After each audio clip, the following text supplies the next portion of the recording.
Rayburn Watley sat and watched his wife Jolyn make a scene on the dance floor of the community hall. Everyone was watching her. For 6 years, he had been dreading the possibility that this night might come. Of course, he wanted a lot of things.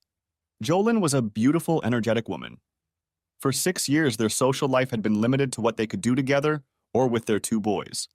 There were no parties, no social gatherings, no socializing with friends or acquaintances. Frankly, they had very few friends to socialize with. Rayburn Watley had several reasons for insisting on this strange arrangement. First of all, he was extremely jealous, and Jolyn attracted arrogant boys. She was different from the girls back home in many ways. She knew how to groom herself and dress in the latest fashions. She was educated and sophisticated, yet fun and playful. She was also a great flirt. That's where the problem arose.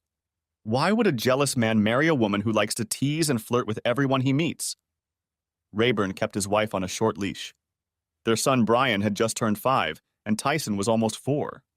Taking care of them in the household was practically a full-time job. Rayburn tried to make things easier by taking everyone out as often as possible. He was constantly bringing home gifts for his wife, trinkets, flowers, and candy. He had once read in a magazine that such things would keep the little woman satisfied. And that was all he wanted. Tonight's dance was a corporate dance. Rayburn worked for a small family-owned construction firm. He worked hard and kept to himself so he wouldn't get in trouble. Yeah, trouble. That was the second reason he was so keen not to attend social events. He was born and raised in Rockingham County, Virginia.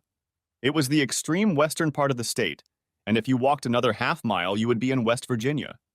He had 3 brothers and a sister, and he missed them very much. His oldest brother, Thompson, was currently in prison. His sister, Nadine, and 2 younger brothers, Grayson and Fletcher, still lived in the area. He hadn't seen any of them in over 6 years since he was forced to leave, which brings us back to the second reason. Thompson was in jail for beating a man so badly that he spent 2 months in the hospital. Rayburn lived and worked 2 states away from home for the same reason. Thompson and Rayburn had a temper and fought like banshees when they were aggravated. When the first blow was thrown, neither of them felt any pain or what could be called mercy. The only way to stop them was physical restraint. Nadine was the same way, but seemed to control herself a little better. The 2 younger brothers were the most common. Everyone teased them for having a different father, which their mother didn't like. Rayburn's mother lived with Nadine, who was married to a truck driver. He didn't come home too often, and many people understood why. Virginia and West Virginia authorities were waiting for Rayburn to come home to capture him. It didn't matter which of them was lucky. In any case, the same fate awaited him as Thompson. Rayburn sat quietly in the back of the room watching his wife. Jolyn danced and joked with all the men, married and single. She was a coquette and enjoyed every minute of her free time. Too much time had passed. She missed the parties, the dancing, and the fun.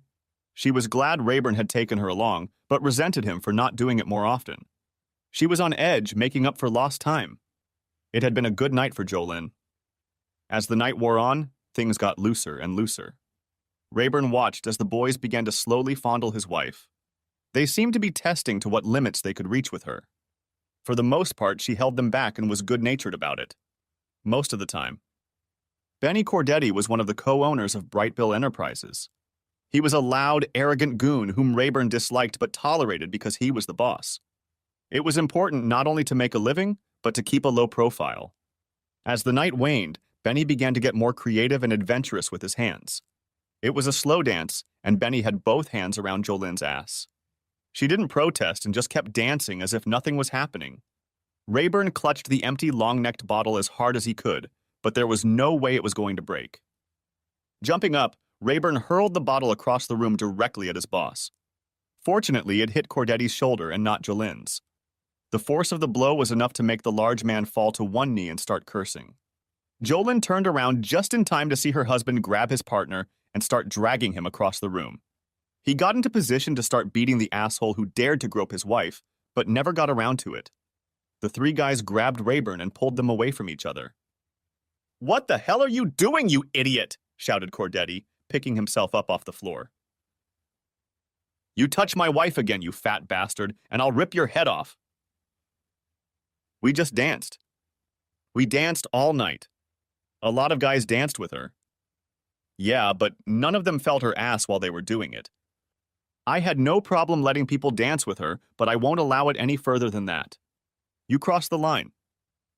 You're crazy, Rayburn. You're a psycho and a drunk. And to top it off, you're fired too. Come in tomorrow and get your last check.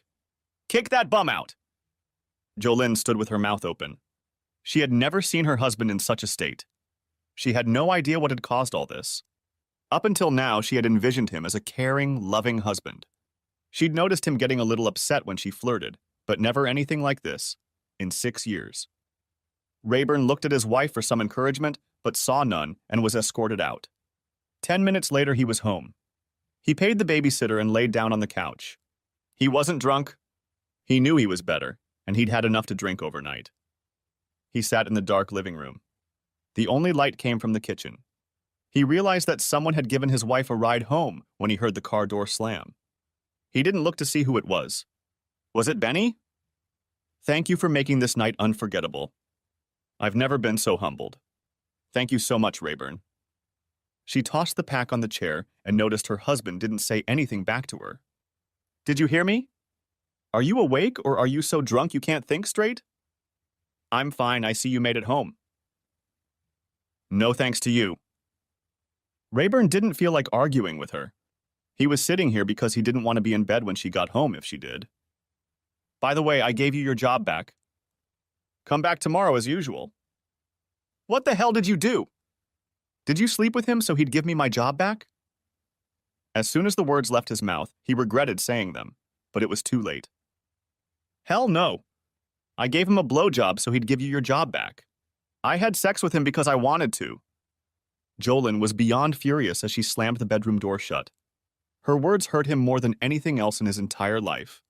He realized she was furious, but she had no idea what kind of demon she had let loose. Rayburn spent the night in his truck. After eating breakfast, Rayburn began waiting in the company parking lot for the payroll office to open. Waiting was bad because it gave him time to think. He replayed the events of the previous night over and over in his head.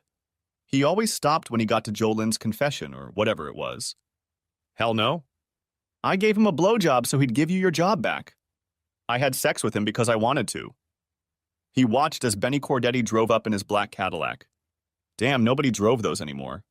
Finally, feeling that everything should be ready to go, he went inside. The payroll girl seemed hesitant to write him a check, but finally did. Before he left, he signed some termination forms regarding medical certification and tax information. Rayburn breathed a sigh of relief as he walked outside, but he was too late. Hey, Rayburn. What the hell's going on? Benny looked even bigger and pudgier in the daylight. Didn't the old lady tell you? It's all right. I took you off the fire. Rayburn waited as he walked toward him. Several workers stopped what they were doing and stared in their direction. I'm sorry this whole misunderstanding happened, Rayburn. I'm sure everything will be fine from now on. We all look forward to having you and your wife at our parties more often. Benny Cordetti looked at Rayburn Watley with a wide grin on his face, and that was a mistake. Benny was a full foot taller than Rayburn and weighed at least 60 pounds. But none of that mattered. The big man was on his feet longer than Rayburn expected. Finally, Rayburn felt, or rather heard, a few ribs crack. This caused Benny to drop to one knee. The steel-toed boot quickly snapped the kneecap that was in front of him and dropped him to the ground. Benny's exposed gonads were the next target, and when he rolled onto his back to defend himself, Rayburn was immediately on his chest. Most of the blows landed on Benny's face. One of the missed punches broke his collarbone. The sharp pain in his right arm caused Rayburn to start using his left. By the time several workers pulled Rayburn away from the battered body, Cordetti's face had turned into a bloody mess. 2 of them ended up on the ground, and then they all let him go and he went to his truck. A few people were helping Cordetti, but most of them looked at Rayburn in awe. None of them had ever witnessed such a sight. Brian and Tyson were playing in the yard when he got home. Rayburn opened the door and whistled. In a flash, both boys were in the truck. Rayburn watched in the rearview mirror as Jolene stood on the back porch and screamed, waving her arms. Tough shit. An hour later, they were on Highway 81 heading south. The boys were eager to have lunch at Mickey D's, but they started asking about their mother.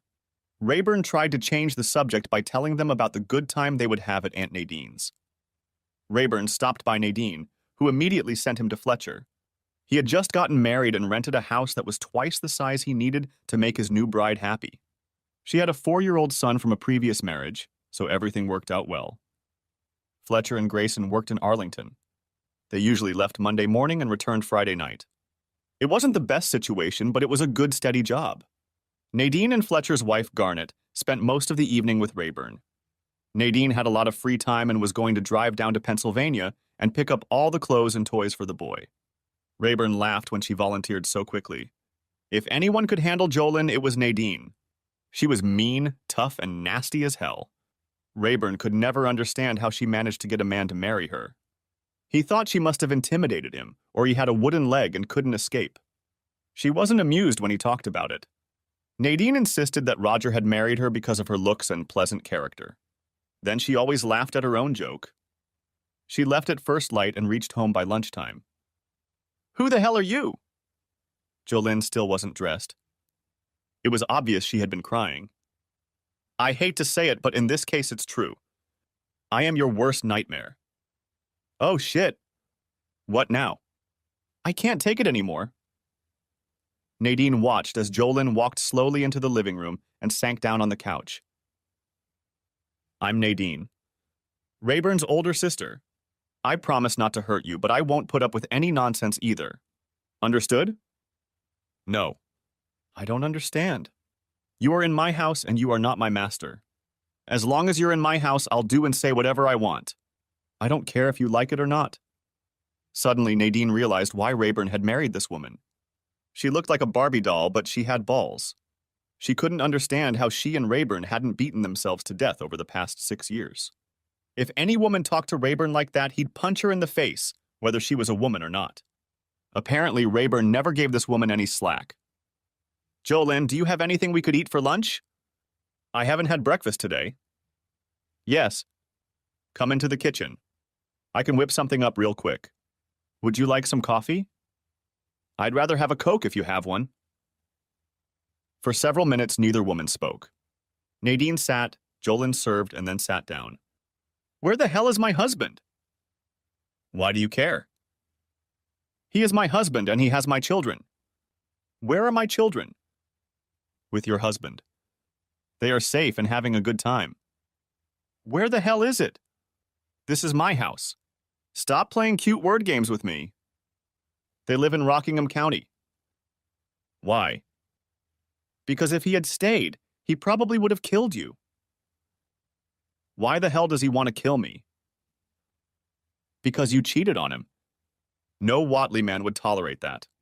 "Hell, I can't understand why you're here now." "Oh, shit. I realized I'd slept with him as soon as I said that. Stupid, stupid, stupid. Do you want to explain that?" "Do you want another Coke?" "No, but I'll have some coffee now." Jolyn poured 2 cups of coffee. Nadine brushes off the cream. "When I got home from the damn party, I told Rayburn that his boss was humbled and that he still had a job. When Rayburn made some smart-ass remark about me screwing his boss to keep his job, I hit the ceiling. I was furious. That he could even think such a thing was beyond me. I did the only thing that came to my mind. I gave him a smart-ass answer. That's what got me into trouble." "What the hell did you say?" "I said I gave his boss a blowjob to get his job back and that I slept with his boss because I wanted to." Nadine took a sip of hot coffee. "I'm surprised he didn't kill you right then and there. You must be a real blonde, because that was the stupidest thing a woman has ever said to Rayburn Watley. Really stupid." Jolyn didn't answer anything. What happened that got Rayburn fired in the first place? All night I acted like a student at a frat party. I could see that Rayburn was upset with me, but I was having so much fun that I didn't want to stop. I was doing one last dance with Rayburn's boss, Mr. Cordetti, when the situation finally got out of hand. Cordetti put both hands on my cheeks. I told him to remove them immediately or I'd kick him in the balls so hard he wouldn't be able to walk for a week. I didn't want to make a scene, but I was too late. Before we knew it, Rayburn had thrown a beer bottle at Cordetti and hit him in the shoulder. I think he was aiming for his head. That sounds like my brother. One thing led to another, and in a fit of rage, Cordetti fired Rayburn on the spot. Rayburn ran out before things subsided.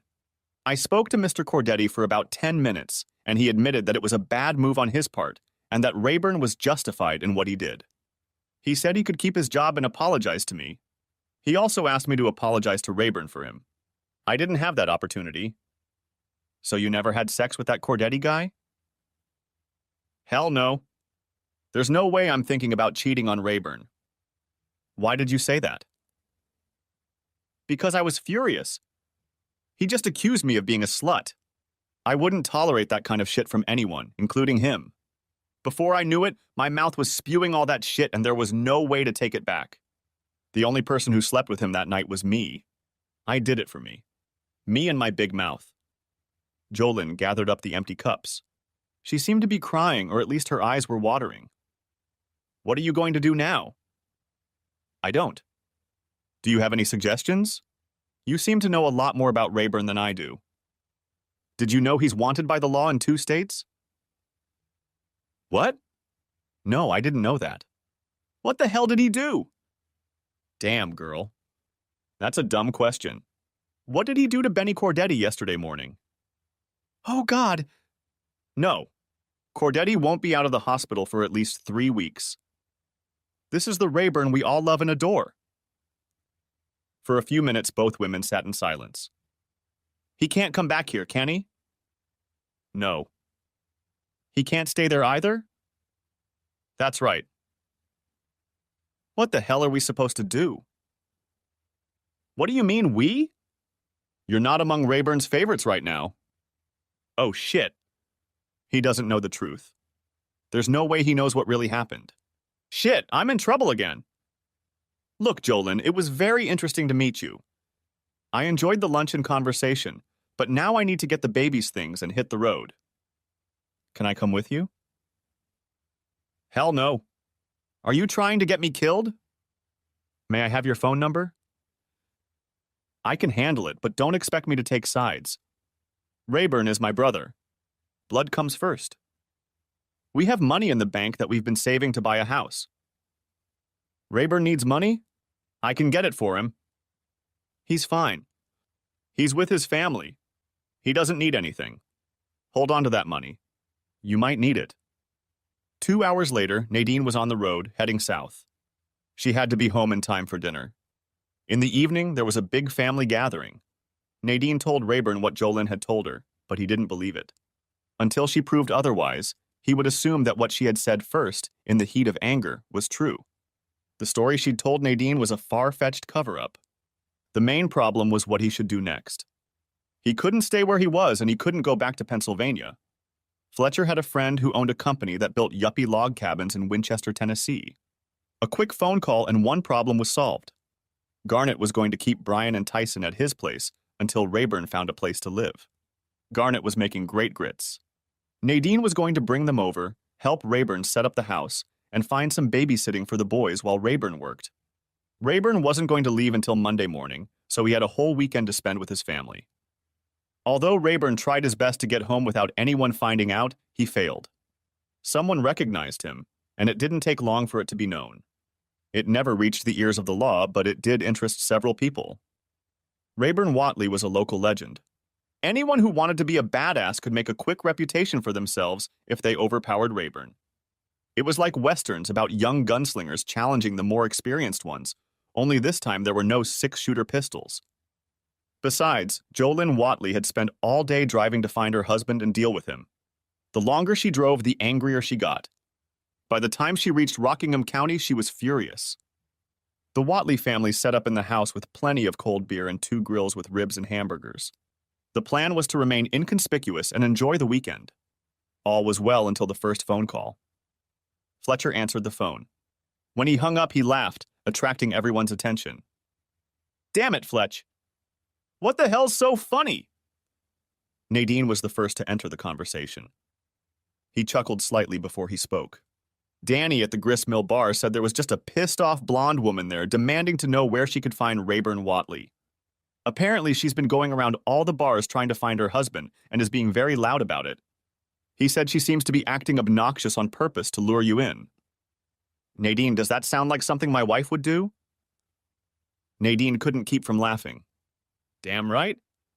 She'll make a fuss until she finds you. I think that woman is in love, Rayburn. I think she's crazy. You know very well that the law will find out about this, and then we'll be in trouble. The tone of conversation around the table was mixed, but almost everyone thought it was funny. That was until the next phone call. They all watched Fletcher until he was done, and then waited for him to tell them what was going on. Rayburn. Remember a guy named R.B. Griffith from Page County? Yeah. A tough guy who lived east of Luray. My good brother, he is looking for you too, and it looks as if your wife and R.B. Griffith will be in the same place at the same time tonight. For a moment there was silence in the room. Finally, Rayburn stood up and rested his long neck on the table. You all must excuse me for a few minutes while I go in search of my loving wife. Fletcher and Grayson didn't want to miss anything that was about to happen, but Rayburn gestured for them to sit down. He indicated, however, that he wanted Nadine with him. He saw Jolene's car in front of Wet Willie's. He parked in the back, and he and Nadine walked through the side door. It was a Saturday night at a country honky-tonk, but you could hear a pin drop if you didn't count two people chatting in the middle of the dance floor. Jolene was standing nose to nose with R.B. Griffith. Of course, he had to bend over a bit to get his position even. R.G. Griffith was large and fat. Being overweight could be an advantage or a disadvantage, depending on how one looked at it. Rayburn and Nadine slowly stepped closer. Everyone froze in place, waiting to see what was about to happen. If you lay a finger on my husband, you miserable piece of shit, I'll rip your balls off and feed them to my dog. Rayburn laughed to himself, for they didn't even have a dog. Tell you what, little lady, after I'm done with that scrawny runt you call a husband, I'll come back and show you what a real man is. It was like two kids in a schoolyard. They continued to do this for over a minute. It was obvious that Jolene wasn't the least bit afraid of the asshole, but it had to end eventually. Rayburn moved a little closer, and Nadine stayed close to him. R.B. leaned closer to Jolene and grinned, whispering something to her. Big mistake. Jolene hit him on the head with enough force that he turned his head, closed his eyes, and pinched himself on the bridge of his nose. It wasn't hard enough to hurt him, but it was annoying and embarrassing. Before he could open his eyes, he reached out and grabbed what he thought was Jolene's blouse. After a second, he realized he was holding Rayburn's shirt. The surprise on his face was immediately replaced by a satisfied grin. The second headbutt was much more difficult than the first. R.B. Griffith was on one knee, and the first real blow had yet to be thrown. The smirk was gone, and blood was flowing in rivers. Nadine took Jolene aside as Rayburn put a steel-toed boot right on R.B.'s left kneecap and then started throwing punches. It was over in less than a minute. Rayburn wasn't able to do much damage to R.B.'s ribs and torso due to the amount of body fat, but he had plenty of other areas that caught his attention. He only stopped beating his opponent when someone announced that the sheriff had just arrived. Rayburn exited through a side door as the officers entered from the front. The confusion in the room made it difficult for the officers, and he had no trouble escaping. Nadine took Jolene home with her, but took the long way home. She didn't know what Rayburn's intentions were, but she didn't want to rush him.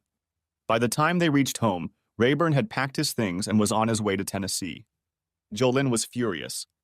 Nadine, on the other hand, found the whole thing funny as hell. It took Jolene a few weeks to realize that Rayburn wasn't coming back. A couple more weeks, and she guessed where he was. One morning, she just disappeared. Nadine called Rayburn to let him know she was on her way and in a bad mood. Jolene left the boys with Fletcher and Garnet when she left. Rayburn and Grayson tried to keep a low profile while they lived in Winchester. They hadn't become hermits or anything, but they had slowed down a bit. Nadine showed up a couple days after the call. No one knew anything about Jolene. While Rayburn and Grayson were working, Nadine visited all the local clubs and honky-tonks to see if Jolene had shown up there. It had been several weeks since she had left. I found her. Nadine looked quite pleased with herself. Would you care to initiate us into this? Rayburn looked more excited than pleased. She lives in a trailer park near Belvedere with a biker named Osman. They seem to be very attached to each other. She's very open about looking for you. She goes a lot of places, but their favorite place is a bar called the Monkey Barn.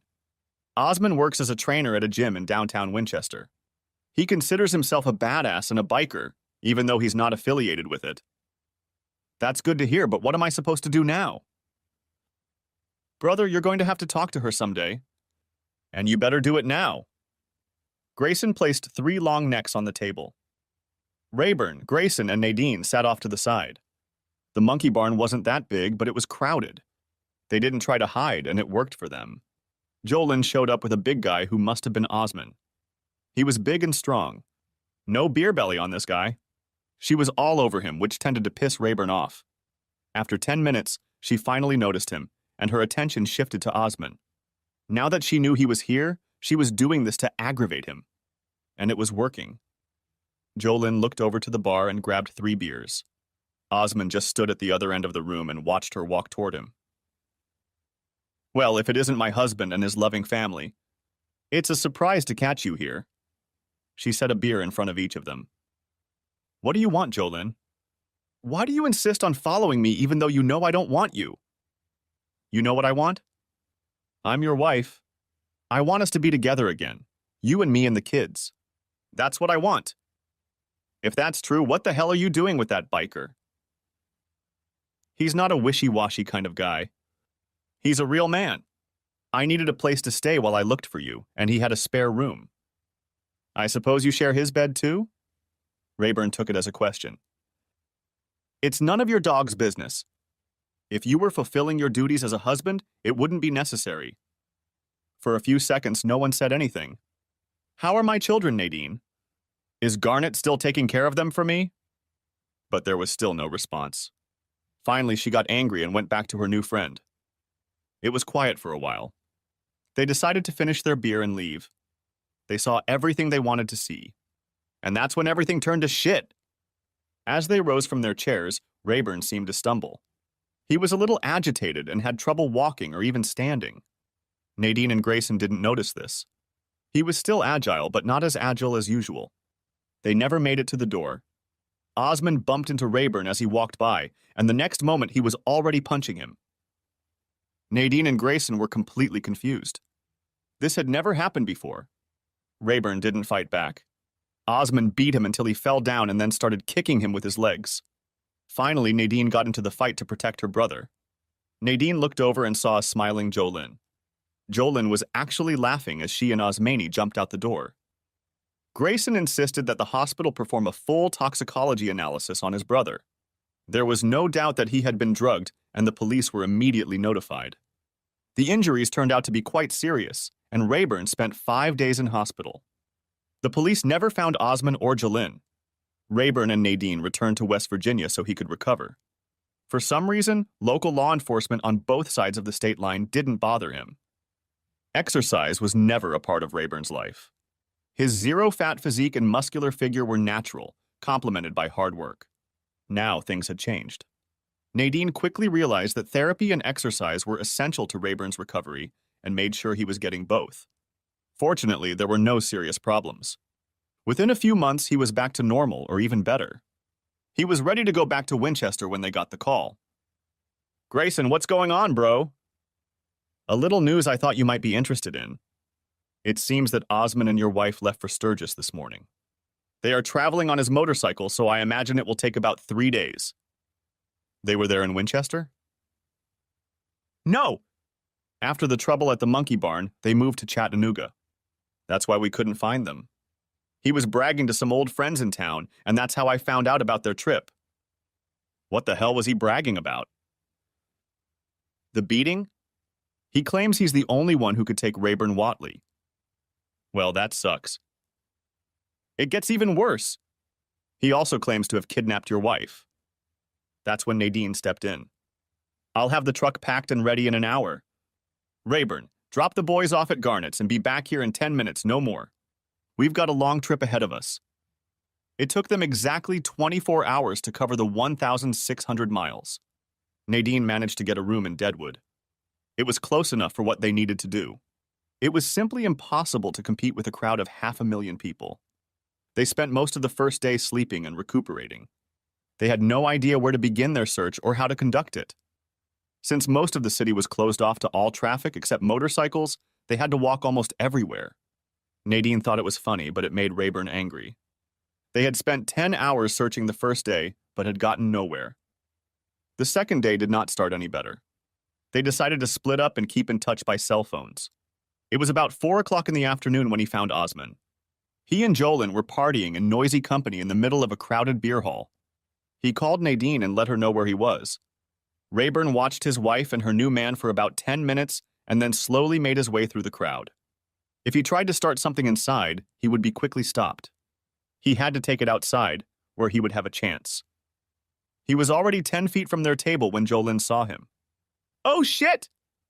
All of their table mates turned around to look when she shrieked. Rayburn wasn't that big and not that unpleasant looking, but he had everyone's attention. Osmond toppled over his chair trying to get up. He began to squeeze through the crowd, trying to get to the door. He had at least 30 feet to go. Jolin crouched down and tried to become invisible. It didn't work. Rayburn followed, but he was in no hurry. Osmond threw one last glance over his shoulder and sprinted out the door. He hadn't heard the siren or the squeal of the ambulance's brakes when it hit him. Ambulances and fire trucks were the only exceptions to the rules of the road. Nadine arrived just in time to see him get hit.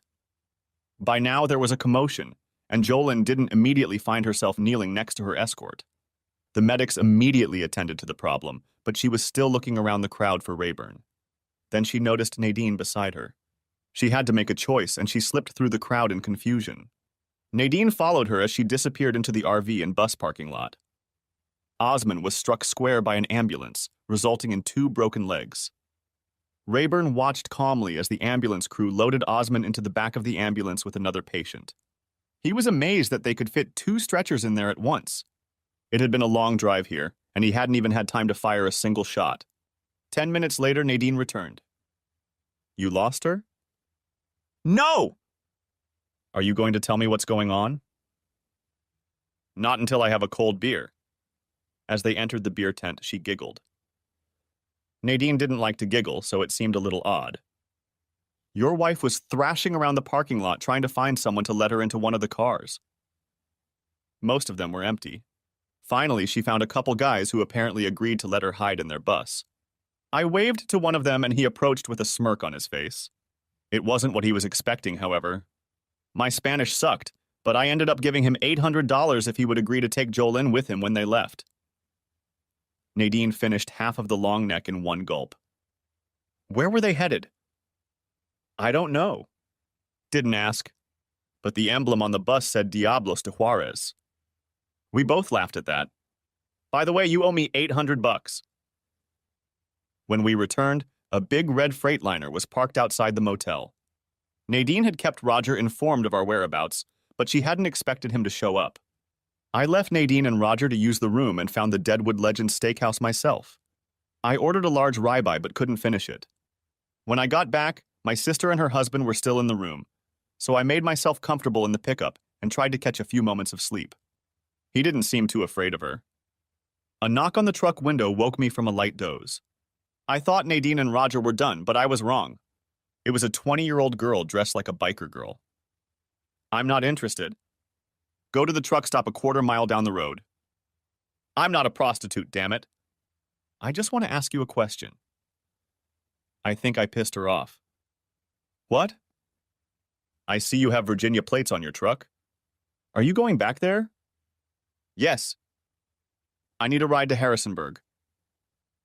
I groaned and moaned a little and then climbed out of the truck. I gestured toward the motel dining room and started walking.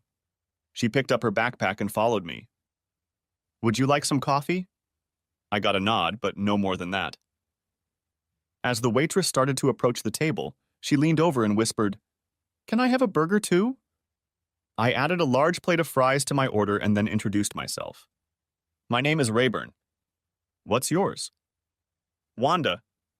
Wanda Stiles." "How did you get here, Wanda?" "One of the guys I worked with convinced me that we'd have a great time here at the rally." "He might have a great time, but I don't. 2 days on the back of a Goldwing might sound like fun to someone, but not to me. He hasn't even gotten a motel room. I refuse to spend another night in a camping tent."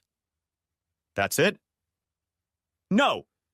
That son of a bitch offered to share me with his new biker buddies. That's when I decided I needed to get out of here. Wanda ate the burger as if she hadn't eaten in days. She also did pretty well with the fries. She wasn't thin and she wasn't fat. Rather, she resembled a fattened corn farmer. About that time, Nadine and Roger walked in. I introduced them. Oh, shit. I'm sorry, said Wanda. I thought you were traveling alone. He'll be right back. Nadine waved a hand at the waitress. Rayburn, I'm going to go with Roger if that's okay with you. In fact, I'm going to go with him if that's okay with you. She found that amusing. Roger only smiled. Here ends another chapter in Rayburn Watley's life. Nadine and Roger did not return to West Virginia until 3 weeks later. Osmond spent 4 weeks in a hospital in Rapid City. While he was there, his Harley disappeared. No one heard from Jolene again. During the trip home, the relationship between Wanda and Rayburn improved, and as they drove through Indiana, there was a sudden jump, and Wanda recognized his last name. Rayburn Watley was and still is a name to be reckoned with in Virginia. Greta teaches Wanda how to make